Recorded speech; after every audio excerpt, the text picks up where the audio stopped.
लगभग 3 करोड़ लोगों ने मकर संक्रांति के पर्व पे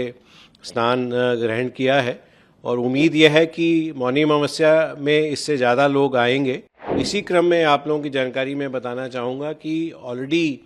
ट्रेनिंग के अलावा मॉक एक्सरसाइजेज भी ऑर्गेनाइज की गई हैं। पहले पिछले महीने भी की गई हैं, इस महीने भी जनवरी के पहले सप्ताह में की गई हैं। कोई भी घटना अगर होगी तो हम लोग तुरंत रिस्पॉन्ड करेंगे और वहाँ पे जाके हम लोग कोशिश करेंगे कि जनहानि बिल्कुल भी ना हो। मैं आज आपके सभी दर्शकों को बताना चाहूँगा कि ये जो महापर्व है इसके लिए हम लोग पूरी तरीके से तैयार हैं। हमारी 20 टीमें वहाँ डिप्लॉयड हैं और डिप्लॉयमेंट का मतलब सिर्फ यही नहीं है कि वो डिप्लॉयड हैं, उनकी हम लोगों ने एक्सटेंसिव ट्रेनिंग कराई है और हम लोगों ने वहाँ समय से पहले पहुँच के इसके अलावा जो और उसमें स्टेक होल्डर्स हैं, ये इतना बड़ा इवेंट है कि इसमें अकेले कोई भी एजेंसी अपने आप में सक्षम नहीं है। ये सभी एजेंसियों का टीम का काम है। तो हमने वहाँ पहुँच के और भी लोगों की ट्रेनिंग ऑर्गेनाइज कराई है, चाहे उसमें यूपी पुलिस हो, चाहे रेलवेज़ हो, चाहे हेल्थ डिपार्टमेंट हो, और हमें भी और डिपार्टमेंट्स की बहुत मदद मिली है। चाहे स्टेट गवर्नमेंट से मदद मिलनी हो, चाहे रेलवे से मदद मिलनी हो, चाहे लोकल मेला अधिकारी से मदद मिलनी हो, चाहे डीएई से मदद मिलनी हो, डिपार्टमेंट ऑफ एटॉमिक एनर्जी से, डीआरडीओ से, तो उन सब को लेके हम लोग पूरी तरह से मुस्तैद हैं, पूरी तरीके से तैयार हैं। जहाँ तक आपने मौनी अमावस्या के बारे में पूछा, तो जो अभी तक सूचना मिल रही है कि लगभग 3 करोड़ लोगों ने मकर संक्रांति के पर्व पे स्नान ग्रहण किया है और उम्मीद यह है कि मौनी अमावस्या में इससे ज़्यादा लोग आएंगे और उसी चीज़ को ध्यान में रखते हुए हम लोग तैयार हैं। और इसी क्रम में आप लोगों की जानकारी में बताना चाहूँगा कि ऑलरेडी ट्रेनिंग के अलावा मॉक एक्सरसाइजेज भी ऑर्गेनाइज की गई हैं। पहले पिछले महीने भी की गई हैं, इस महीने भी जनवरी के पहले सप्ताह में की गई हैं, जिसमें सारे जो एजेंसीज जो उस मेला में इन्वॉल्व हैं उन सब ने मिलकर जो विभिन्न सिनेरियो संभव हैं उसके लिए हम लोगों ने तैयारी की है और बिल्कुल हम लोग पूरी तरीके से तैयार हैं कि कोई भी घटना अगर होगी तो हम लोग तुरंत रिस्पॉन्ड करेंगे और वहाँ पे जाके हम लोग कोशिश करेंगे कि जनहानि बिल्कुल भी ना हो। जिस तरह से जानकारी मिली थी कि स्पेशली डाइवर्स को ट्रेन किया गया है कि अगर मान लीजिए लोग वहाँ पे डूबते हैं या वहाँ पे फैसिलिटी प्रोवाइड की जाए। ये एक बार पहली बार हम लोगों ने ये किया है जिसमें कि ये कोई भी जब डिज़ास्टर सिचुएशन होती है, क्योंकि जहाँ एक वाटर बॉडी है तो वहाँ पे वाटर डिज़ास्टर की संभावना बहुत ज़्यादा होती है।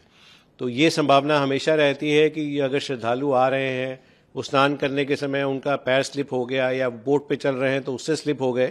तो जब तक एनडीआरएफ पहुँचेगी तब तक समय लगेगा। तो ये हुआ कि जो जितने भी नाविक हैं, वहाँ 6000 से अधिक नावें रहती हैं, तो नाविक ज़्यादातर जो हैं वो अच्छे स्विमर्स होते हैं। बट ये हम लोगों ने एनालाइज़ किया कि एक अच्छा स्विमर होना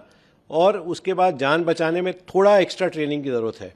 तो ये हम लोगों का इनिशिएटिव रहा है कि उन जो नाविक हैं, जो बेसिकली बोट चला रहे हैं, बोटमैन हैं, उनको हम लोगों ने करीब 1300 लोगों को ट्रेन किया है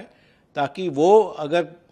गॉड फॉरबिड, ईश्वर ना करे, किसी की बोट से कोई आदमी नीचे स्लिप हो जाए तो तुरंत जाके उसको रिस्पॉन्ड कर सकें और उस व्यक्ति को बचा सकें।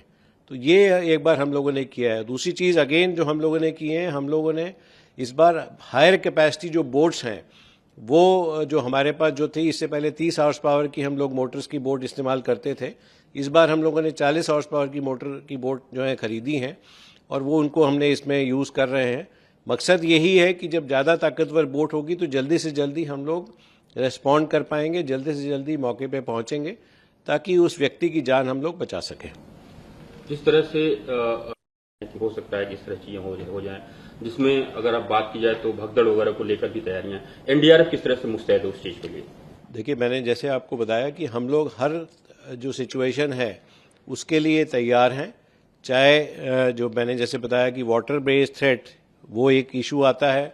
कई बार ये हो जाता है कि भाई वहाँ पे क्योंकि बहुत सारा टेंट सिटी बने हुए हैं, वहाँ पे बाय चांस कहीं से आग लग जाए या उसमें कोई टेंट कोलैप्स हो जाए या अगल बगल आने जाने के रास्ते में बिल्डिंग्स भी पक्की बिल्डिंग्स हैं, वहाँ कोई कोलैप्स हो जाए, उसके लिए भी हम लोग तैयार हैं। और एक जिसके लिए हम लोग पूरी तरीके से तैयार हैं, जो हम लोगों में से कोई नहीं चाहता है, वो होता है